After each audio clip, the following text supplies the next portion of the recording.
Hindi naman itong batang to. Pag siya hinawa ka sa dede,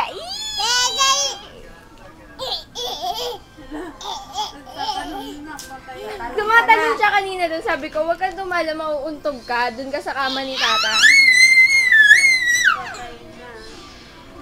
Ang sarap paglaruin nito doon sa ano yung bouncy house. Yushin, ako napakahirap bago ko napalaro. Mahulog ka. Kita ka na mo. Tapos siya na yan sigurado kahit siya lang mag-isa papasok to eh. No? Oo.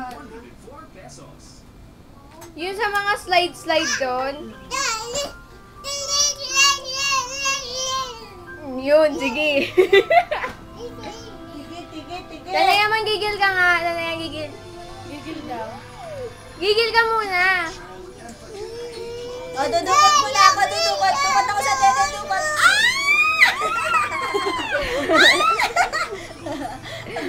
Aray ka. Patay ka, hangin rin nabagsakan. Tanaya, gano'n ka nga, gano'n, no? Bye-bye. Gano'n ka. Uy, Tanaya. Eya. Liya, tawag ka ni ate. Puro basapay. Paul. Uy, nagbibilang siya. Sabi niya, 1, 3. O, dyan ka na naman. Bye-bye. Ay nako, mas makulit ka pa kaya sa niya eh. Ha? Back mo lang. Tapos na niya. Ayan. Gigil na nga, gigil. Tanaya. Dudukot mo na si tata. Dudukot mo na ako. Ayun, sapat. Dudukot mo na ako. Dudukot na. Ay!